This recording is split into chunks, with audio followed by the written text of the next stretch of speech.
Sometimes, Renata really hated inanimate objects.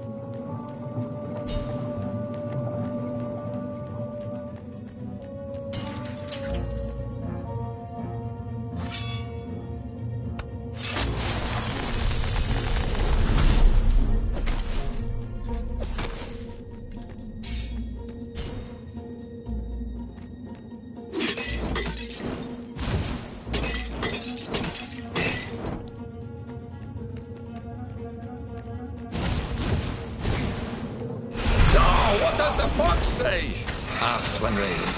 Another one called back, "Go, go, dying!" And they both laughed hysterically.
Imagine getting a horse up in one of these things. It would be cursing a blue streak.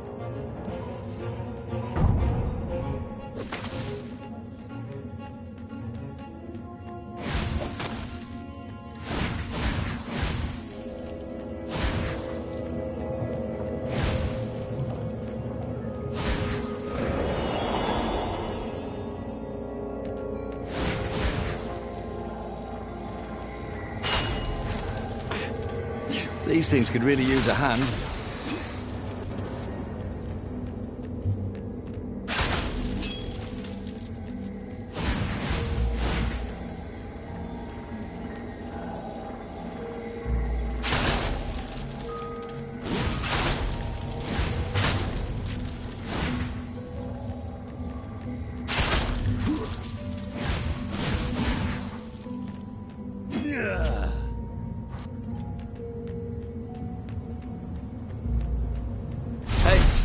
Who do I have to kill to get a drink around here?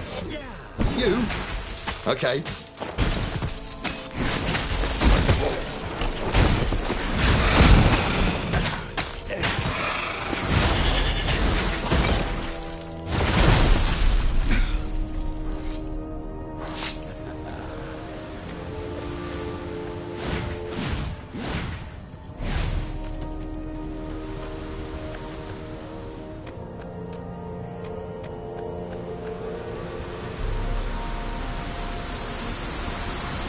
Firewalls only let you through if they think you're hot enough.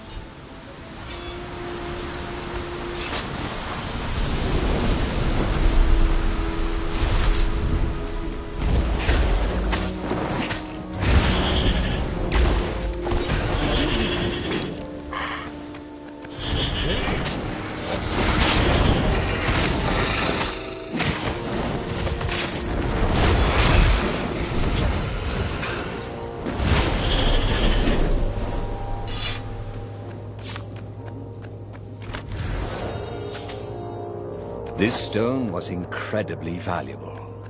Renato could sense it. Also, it still had its price tag. That had been his mistake before, trusting his old friend Lapino, who had been through so many battles with him and shed so many heartaches, who he'd rescued so many times. What was up with that guy anyway?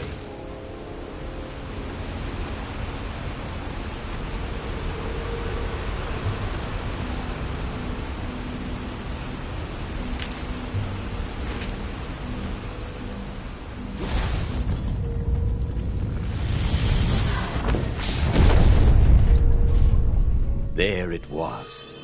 Skyripper's armature. The stuff that dreams are made of. Engineers' dreams, anyway. The device was intricate. No one alive had the skill to make a thing like it. How was it part of a weapon at all? He'd have to ask a scientist. But first, he'd get the second piece. Sky Ripper had a heart. A core that had come to rest on the next island. Well, there was another island he could reach. Zenobia had just invaded it with her father's Raven battalions. She must be encamped there still. But fighting Zenobia now, that made no sense at all. He'd already sacrificed one friend to get this armature, was it? He didn't need to hurry to face her. She would find him.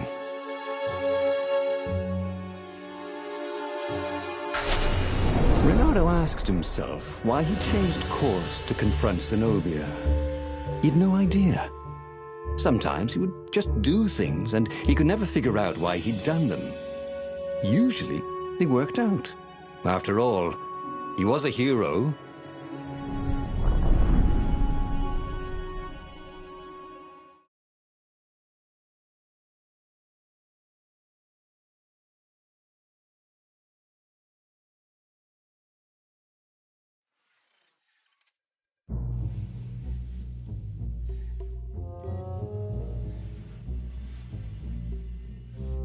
The truth is, though, he wanted to see her, wasn't it? It had been a dozen years since Swordfru School. He'd followed every rumor about her, every scrap of news. Not that he still loved her. After all, she was his enemy. No, it was solely because, know your enemy. But it would be great to see her. Even if they faced off across sword points, as they'd done so many times at school. The world was a less interesting place without her.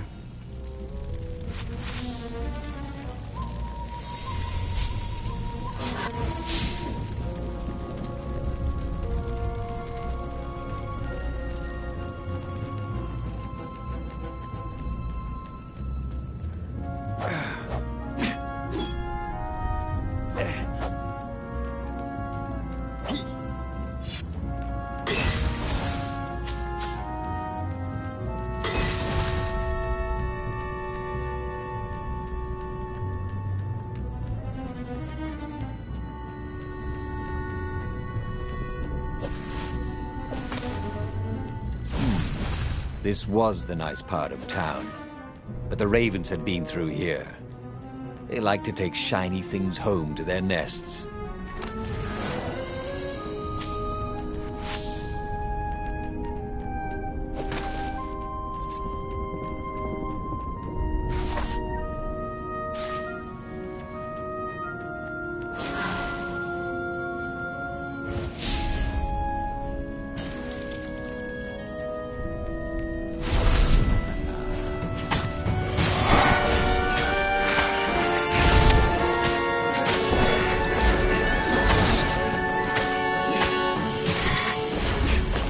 Felt bad for littering, but these islands were short on trash cans.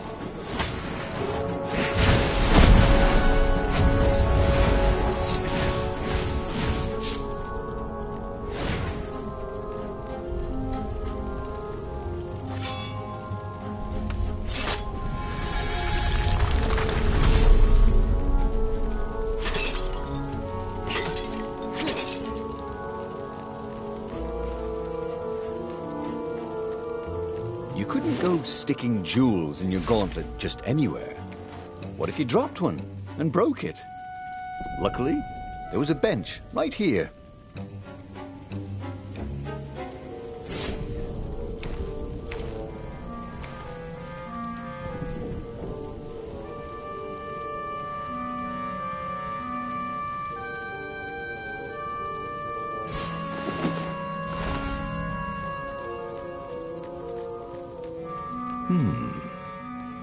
Hero wall, hero sword, firewall, fire extinguisher.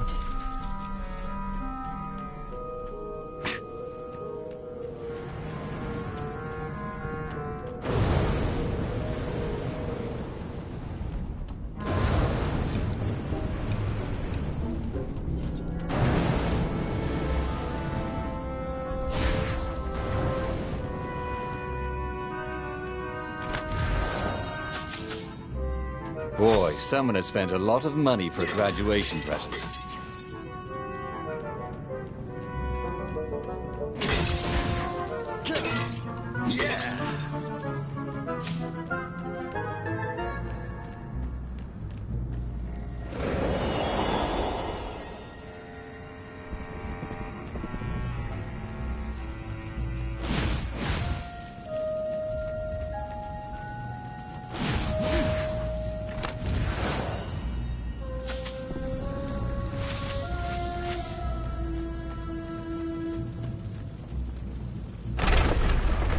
Couldn't do worse with Zenobia than he'd done with the core, could he?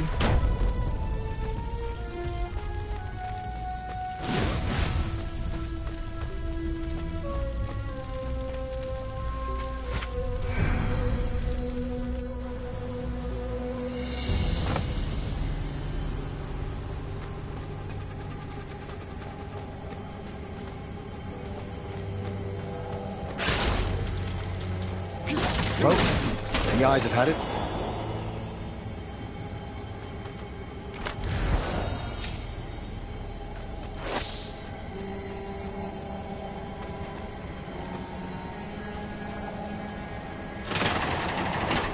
Renato wasn't entirely sure how he was going to capture Zenobia. She'd be expecting him. And he didn't have Lapino to cook up a clever plan. Why was it again that he hadn't got the core? Maybe because the results tended to be disastrous. These streets were familiar. The Swordfu School was closed now, but he had been down that street 1,000 times. He knew that pub. He knew that alley. He knew the alley behind it much too well. No wonder Zenobia had chosen to invade this island herself.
He was more and more extraordinary.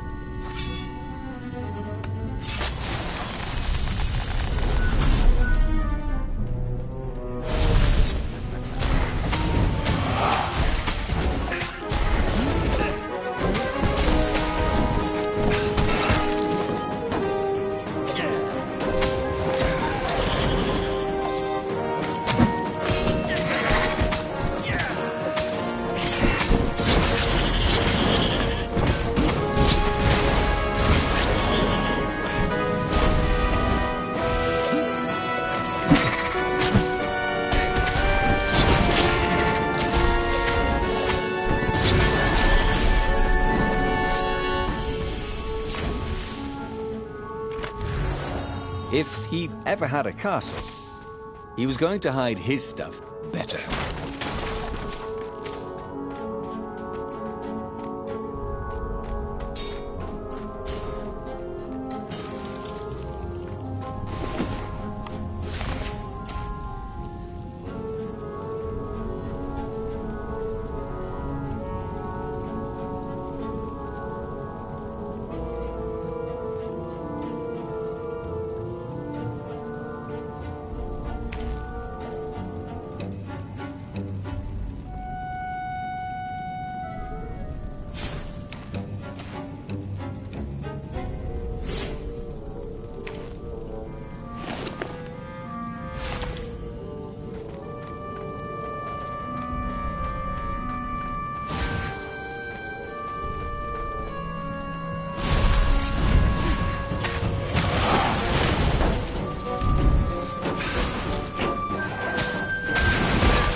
Here, fishy!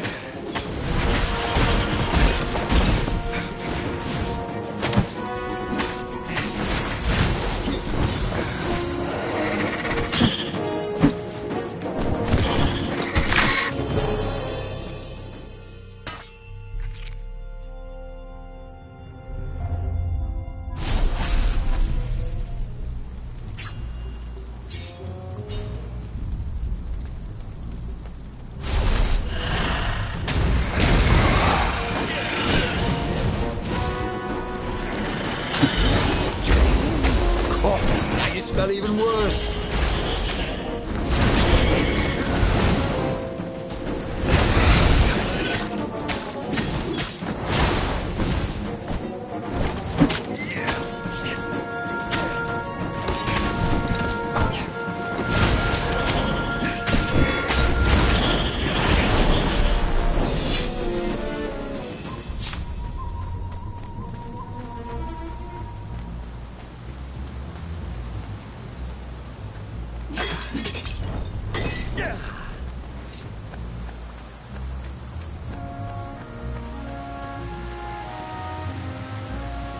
Reynardo slinked through Zenobia's ship, making no sound at all.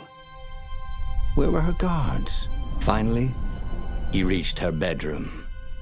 She was curled up on her bed. Oh, he'd forgotten how beautiful she was. How sleek. How soft. He tapped her on the shoulder with his sword. She vanished. And he suddenly noticed he couldn't move except his mouth. In fact, soon he couldn't keep his mouth shut. He told Zenobia everything. Sky River, the Iblastone, even where the secret rebel base was, until he was hoarse. It was some kind of truth spell.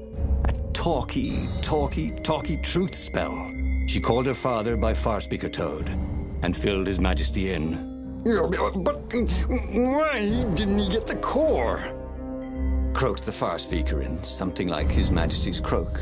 Because I missed you, darling. Reynardo grinned. He doesn't even know why, frowned Zenobia. That makes no sense. It's a trap, shouted the Emperor. I'll meet you at the outpost, and I'll bring my interrogators. If Reynardo came face to face with the Emperor, maybe he could assassinate him. But maybe it would be smarter and safer to turn Zenobia against her father.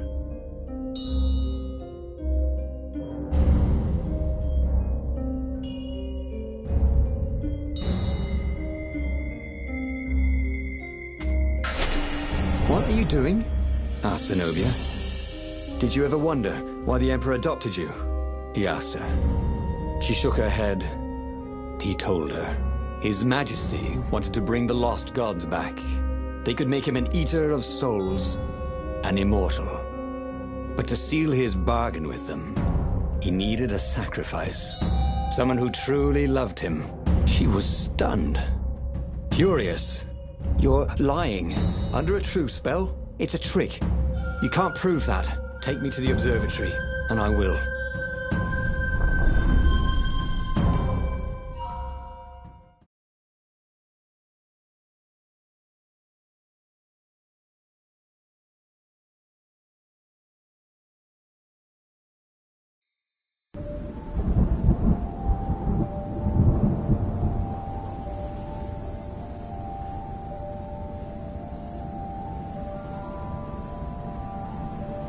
What kind of proof could you possibly have? She said as they landed on the Nexus. Your father ritually sacrificed a village. And he left witnesses? The scientists resurrected one. Well, it's not really alive, but it can talk. A true witness. She frowned. The dead can't lie. Well, I bet they could. They just don't have any reason to. She nodded grimly. You go on ahead. I don't want the Ravens to see me.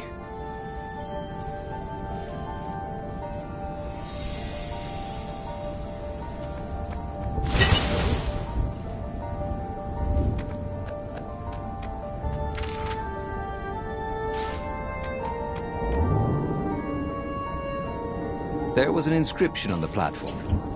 Balaleka lessons, with an address.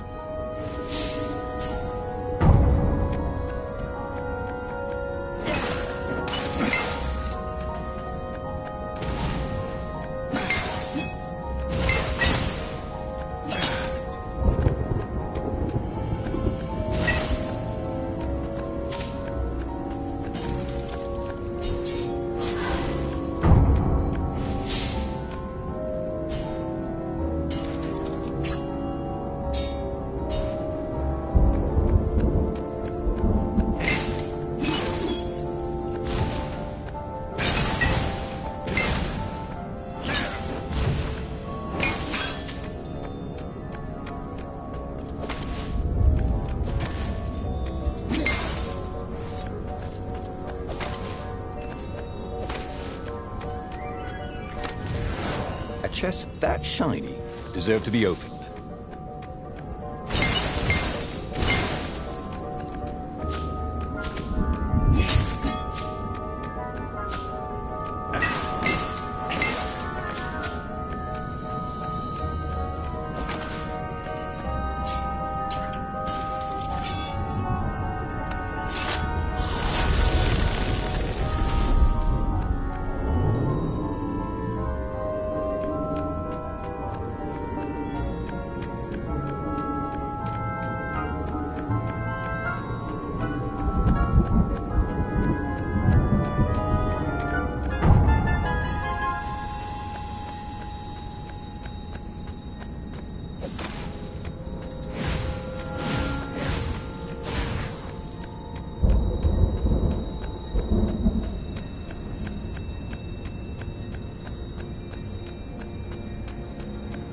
Oh, hey. There's a couple of red spots on your feathers. Oh, hey. Not yet.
She caught up with him. Don't you think I'd know if my father wanted to invoke the Lost Gods? Would he tell you? No.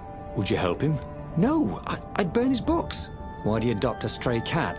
You don't ask a thing like that. No, not when there's no good answer, she said, her whiskers twitching.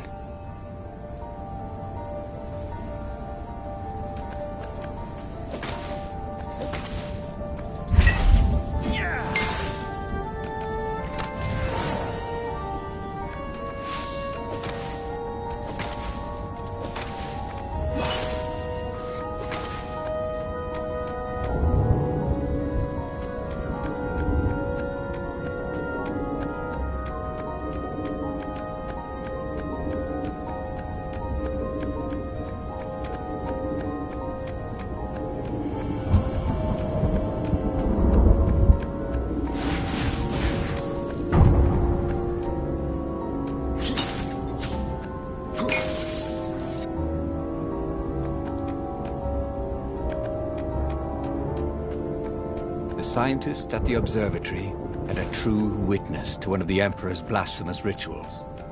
The dead could be made to speak for a short while. Interestingly, they could not be made to lie. After all, what do they have to lose or gain by lying?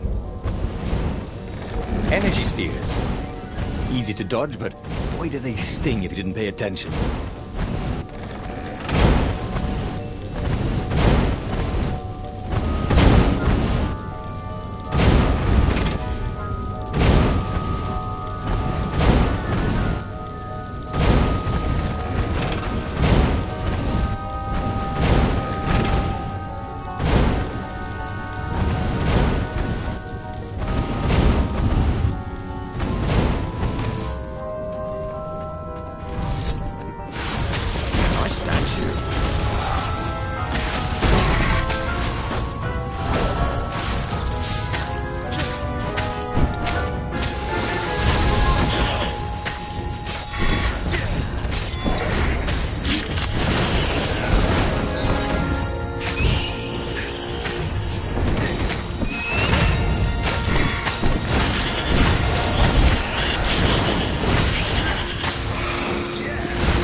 really ought to put a railing on this thing, he thought.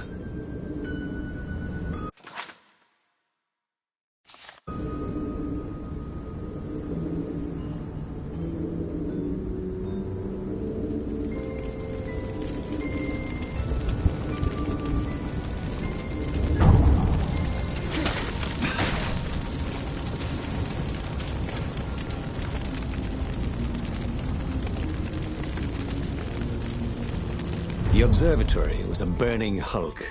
Dead scientists and black feathers everywhere. The ravens had burned the reanimated witness to cinders. Renato was stunned. There goes my proof. These were scientists, not rebels, Zenobia said, upset. Why would he do this? I don't know. Let's go to the fleet and ask him. Yes. I'll meet you on the mountains. There's something I have to get first. But could he afford to meet her in the mountains?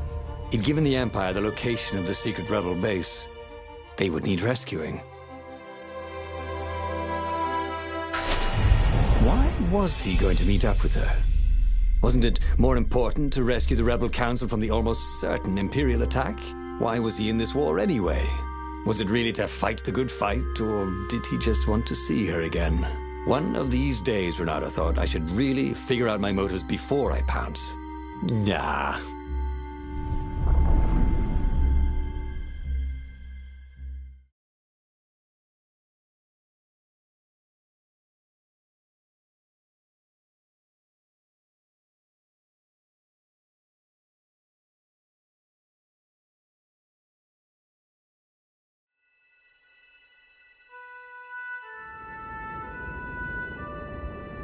Was it true? Was he on this adventure just to see Zenobia again? The Imperial heir was not an easy cat to see. Well, she'd ignored all his Kwanzaa gifts. And on the other paw, trying to get a date by joining a war against your intended was, let's say, pretty optimistic. But on the back paw, thought Renato, yes, it sounded exactly like him. Good, I'm so glad we had this little chat, he told himself.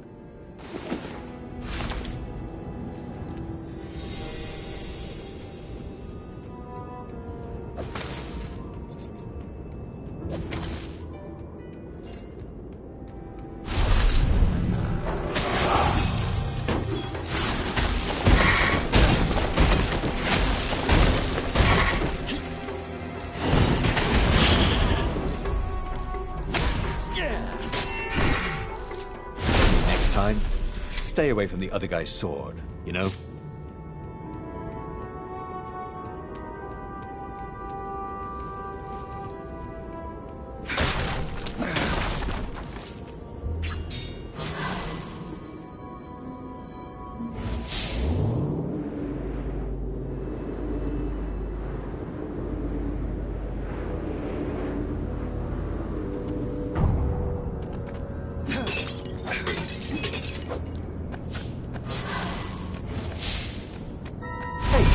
Is that a word for a lot of ravens?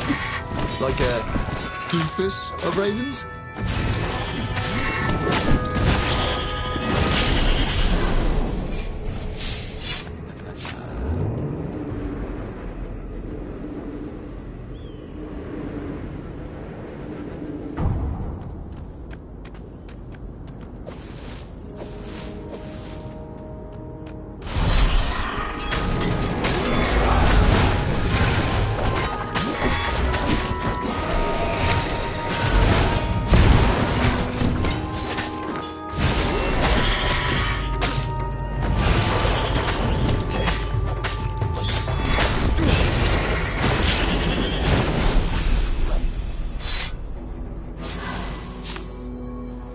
There were a lot of dead ravens along the side of the road. Someone had rampaged through here on a killing spree. What had Zenobia gone to get? He had a chilling feeling it was the Iblis stone. Zenobia was level-headed. A stone could make anyone bloodthirsty. He could tell her style from the blade work on the dead birds.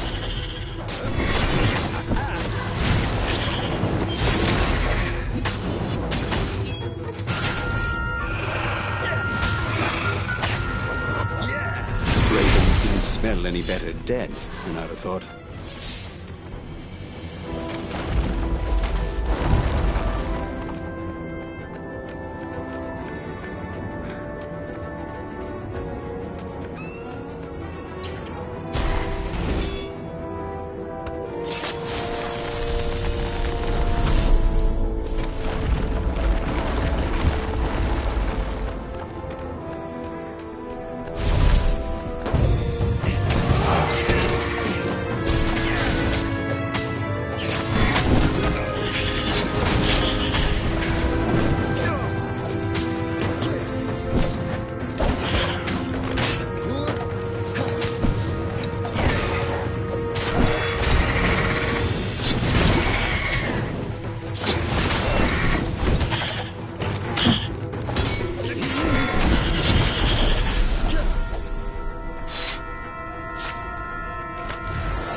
This one contained nothing but unmatched gloves. And something more useful.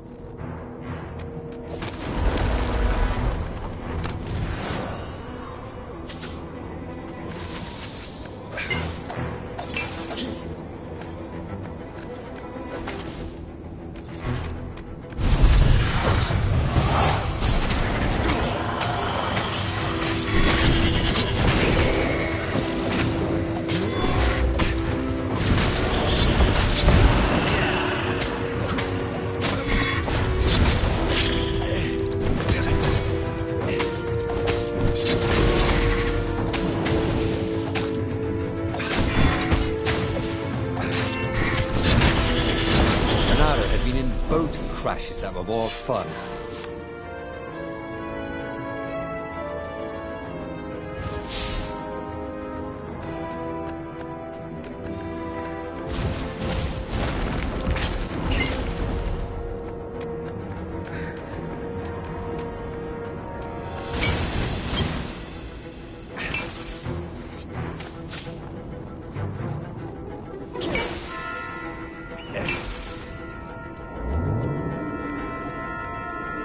No skateboarding, the sign said.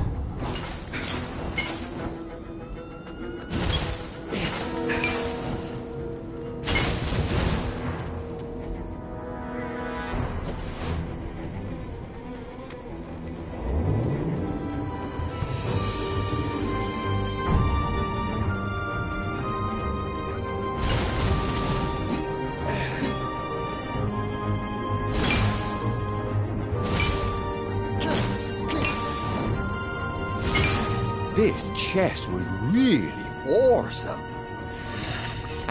See what I did there?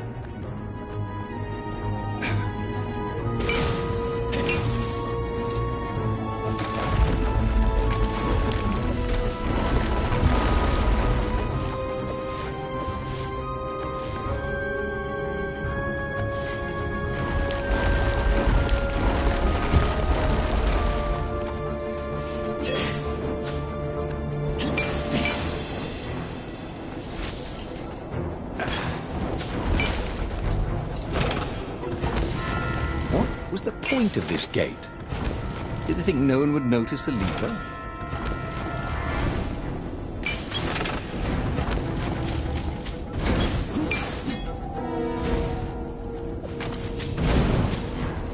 Renato wondered what he should do when he found Zenobia. What could he do if she had the Iblis stone?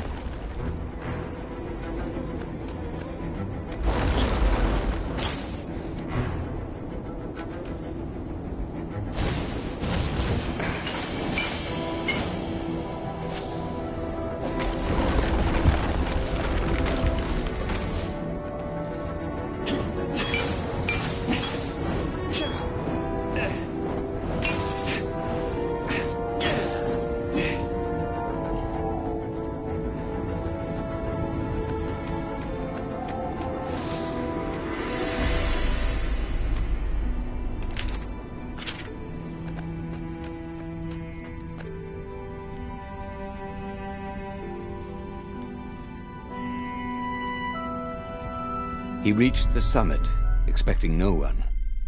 But there she was, steaming, pacing. A I'm gonna kill him, she said. I'm gonna kill all his ravens, and then him, and then his family, and all their eggs and tadpoles. And then I'm gonna burn down their pond. Did you go and get the Iblis stone? Do you see all these ravens I killed? So much power. Yeah. Great, Renato said. You really want power from a demonic rock? You want the stone, don't you? Not really. Good. I'd rather not have to kill you. He told her he loved her. That he wouldn't let the Iblis stone take her, even if he had to die for it. Well, he planned to tell her. Now didn't seem like the right time. She'd probably cool off in a bit.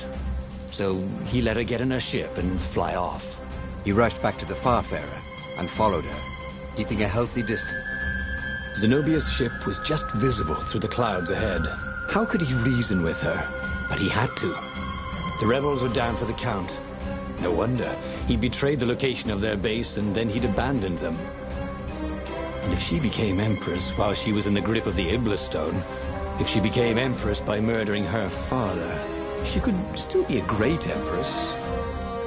But she could also be a nightmare Empress. She had to be stopped.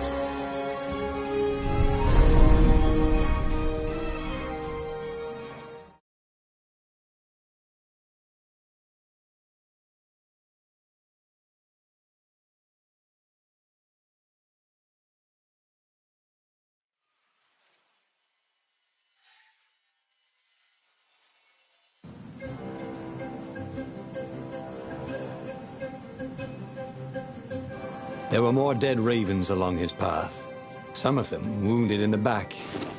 He knew she could have easily talked her way past them, or clouded the little tiny raven brains with a spell. She was going out of her way to kill everything in her path. This wasn't Zenobia, not as he knew her.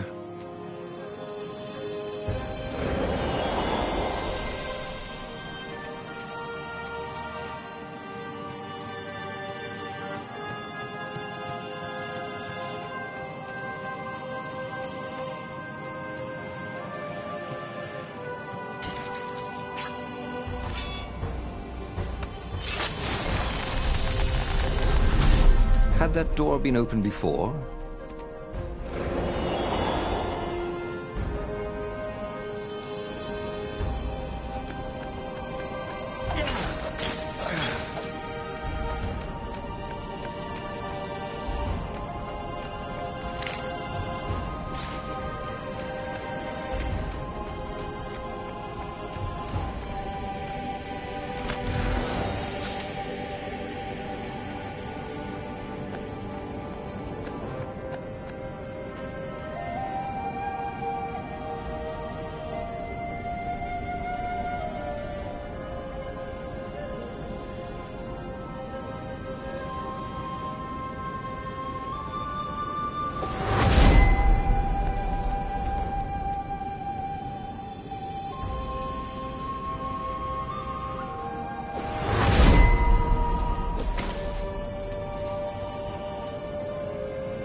So, his beloved was possessed by the spirit of a demon. That's what it meant to be a hero. To brave the darkness in your loved one's soul. To have faith there was still good in her. To help her out of that darkness, no matter what the cost. But what? What could he do? She'd kill him if he tried to take the Iblis stone from her.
Don't look down, he told himself.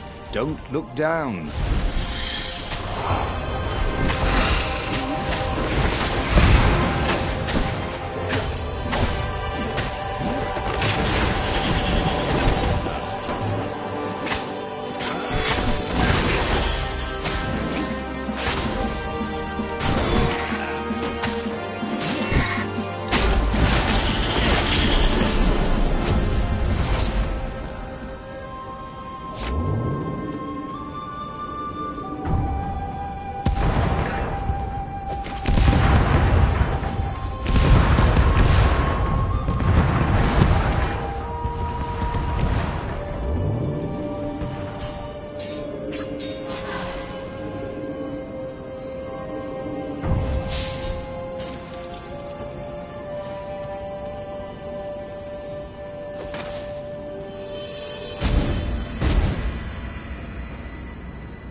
At the end of the trail of raven corpses was Zenobia.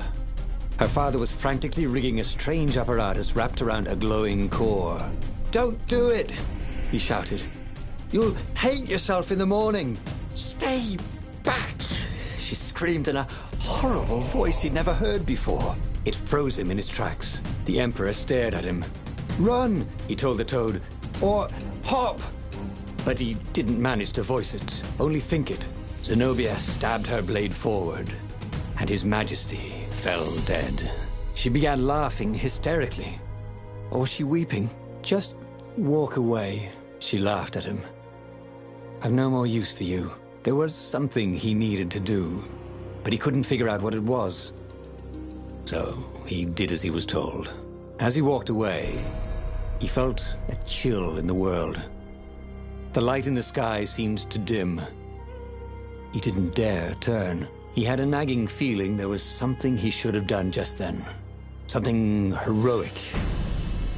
But he could not have taken the Iblis stone from her by force, and she would not have parted with it willingly. A cold wind blew from where she had been, but he still didn't dare turn. And then, an awful laughter filled the air, and all the torches and all the ships went out, and he realized what he should have done. But by then, it was too late to do anything. He should go back to some of the choices he'd faced before. Maybe there were new paths that had opened up, like those doors he was opening up all over the map that took him to new treasures and around his enemies. But he'd learned another true thing. Zenobia still had feelings for him.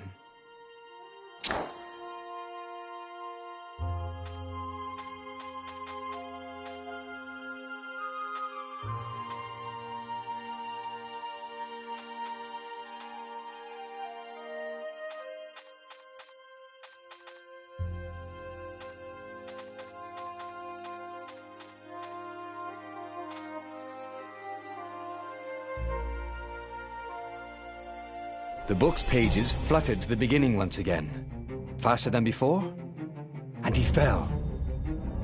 The clouds parted over the Isles of Boreas.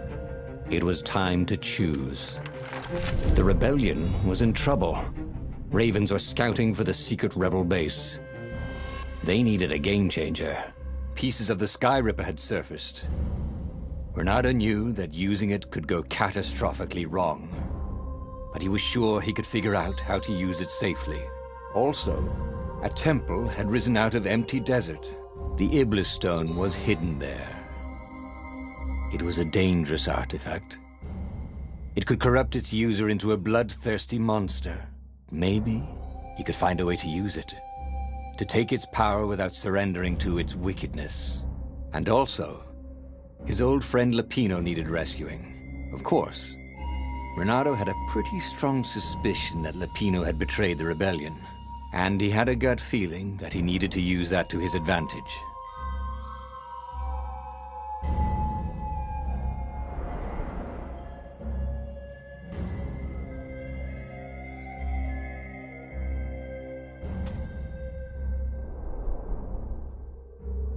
Renato finally realized that Lapino was a traitor to the cause, and maybe Renato could use that somehow.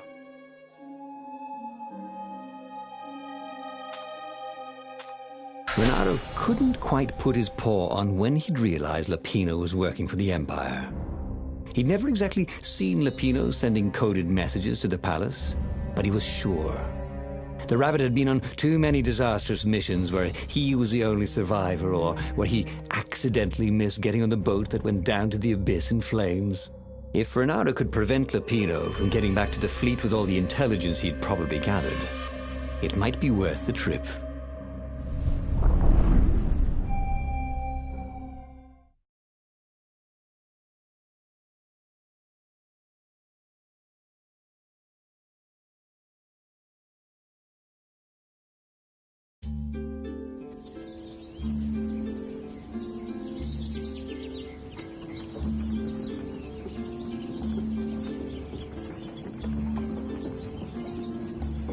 How had they come to this? They'd been on so many adventures together. Lapino had talked Renato out of prison at least 4 times, and Renato had rescued Lapino from at least 2 lynch mobs.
He'd always felt that the rabbit resented him.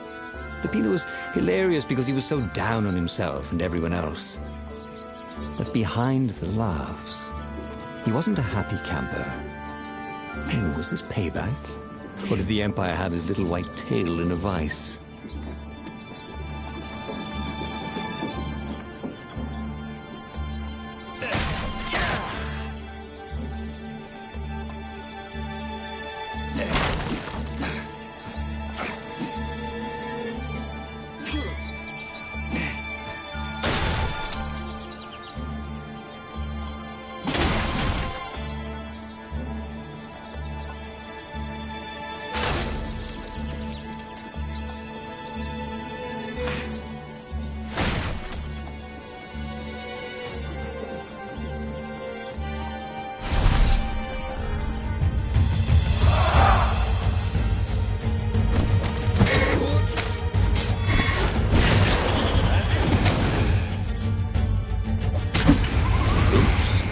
Thought, Renato?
Not quite enough, thought Renato.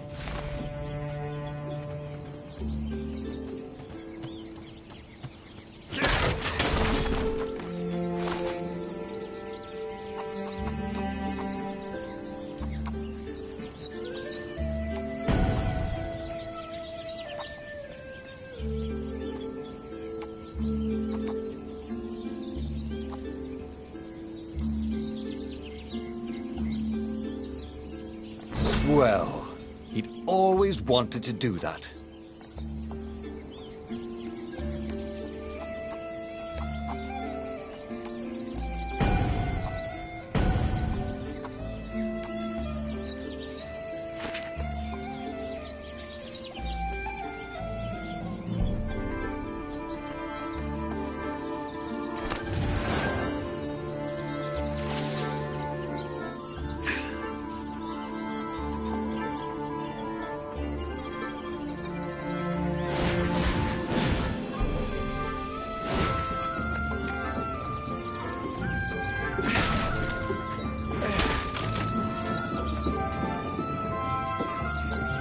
You couldn't hack this kind of firewall. You had to warm it up to you.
Open, says me.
Looking eyeballs! Caught the lead, Raven. Thank you, I think, said Renato. It never hurt to be polite.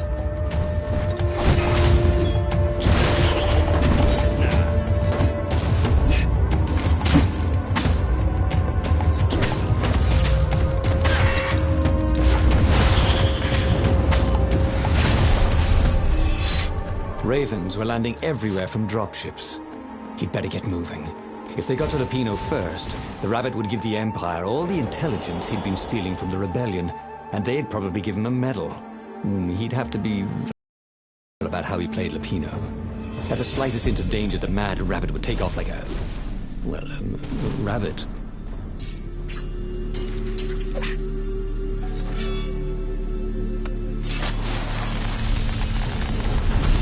There was a pleasant breeze coming through that door. Had it been closed before?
Bloody and exhausted, Renato finally reached Lapino.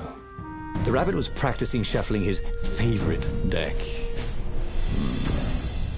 Now that he knew what the rabbit was, there were a few things about him that Renato didn't find so amusing anymore. You sent me an urgent message saying that you're in danger. Oh, I am. The ravens are coming. Now, I got a clever plan to kidnap Zenobia. Renato wanted to clap shackles on the rabbit and shout, "You're a traitor, and I'm not falling for it." But if there was one thing Renato was sure of, it was that the core of the Sky River was dangerous mostly to its user. If he could put it in the Emperor's hands, old Lysengram III might blow himself and his fleet up with it. Yes, that was it.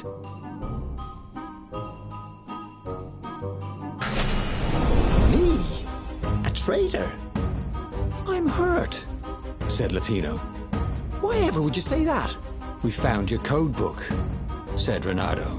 They hadn't, but he hoped Lapino would blow his cover. You got me, said Lapino. And you know what? I don't regret a thing. It's always about you, isn't it? You're the pretty hero. You get the girl, you get the medal, and what do I get? Rabbit food. I thought you liked rabbit food. Go to hell, said Lapino. And he made a gesture. And 20 ravens came out of nowhere and stabbed Renato to death. He had tried something bold and paid the price for it.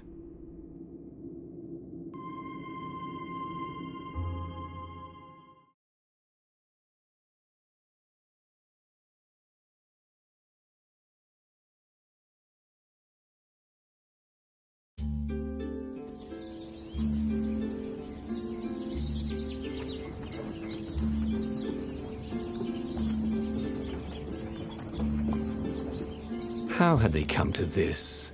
They'd been on so many adventures together. Lapino had talked Renato out of prison at least 4 times, and Renato had rescued Lapino from at least 2 lynch mobs.